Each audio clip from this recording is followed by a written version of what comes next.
Warning, this episode of Professors Abdul and Shania may contain content that some viewers might not be comfortable talking about, such as suicide. However, it's a very informative video and we do hope that you can listen in just to learn more about science, because who wouldn't? It's fun. Thank you for watching. Hey Johnny, why did the chicken cross the road? Oh, you don't want to answer? It just kind of wanted to die. Yeah. True story. Oh, hey, I didn't see you there. My name is Christopher, and, yeah, that's a really dark joke I just told, but, let me try to explain why I did say that just now. Okay?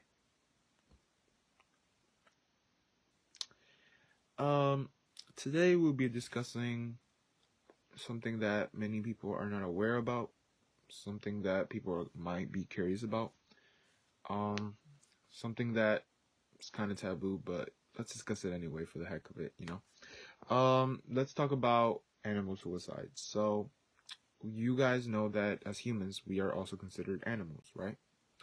Now, what if I were to tell you that there are other animals that commit suicide? Now, suicide is the intentional causing of one's own death, right? And it also can be considered a public health issue involving psychological, biological, and societal factors.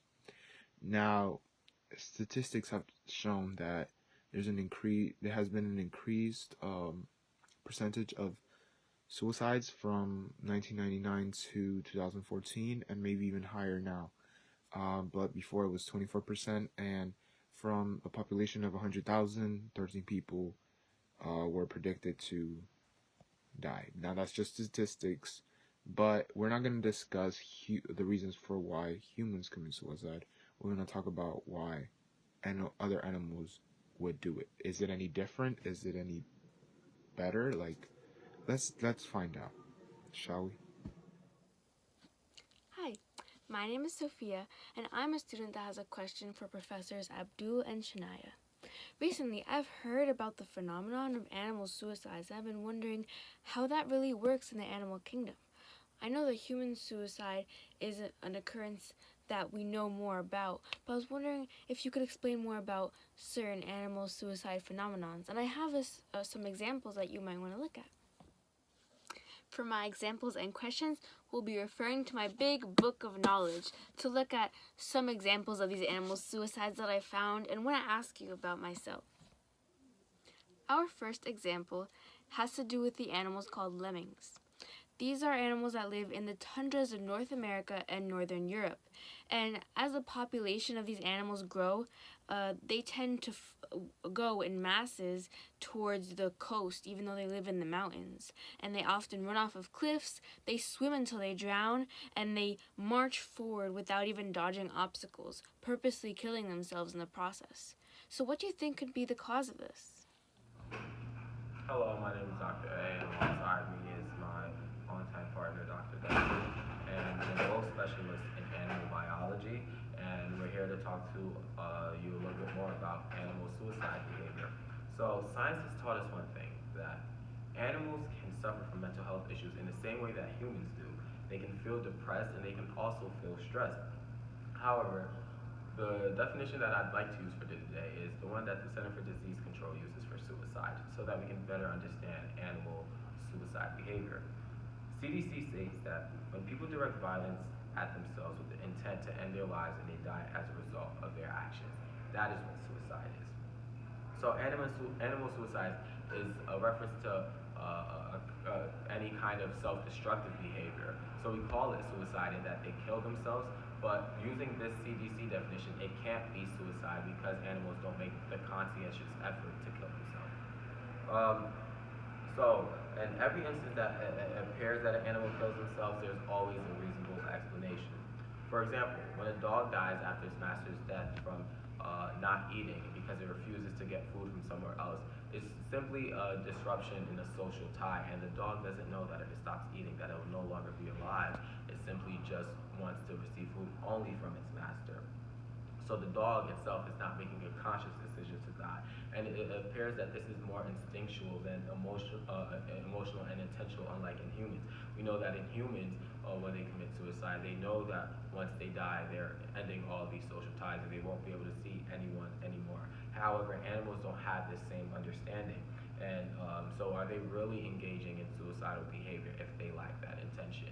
And it's not only seen in dogs, it's seen in other animals in wild, like animals that are being held in captive, for example, elephants or bears or even lemmings. Yes.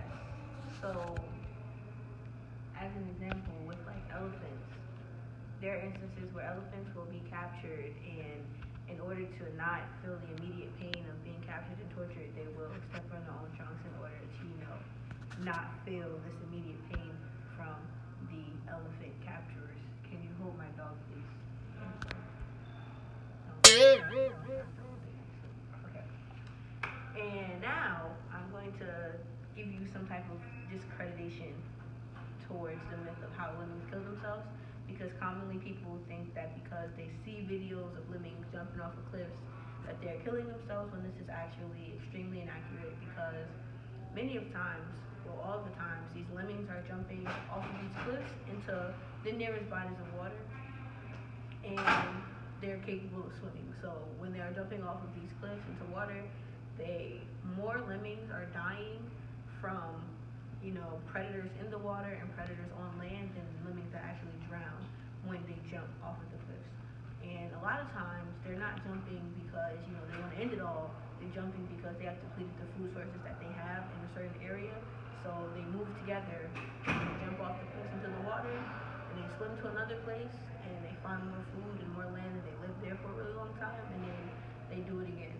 And also commonly people feel that, the fluctuation in lemming population is due to the fact that a lot of them jump off cliffs and die, which is inaccurate because they do not factor in different things such as predators and, how if it's cold outside, there's not as many predators outside, so the lemming population can grow.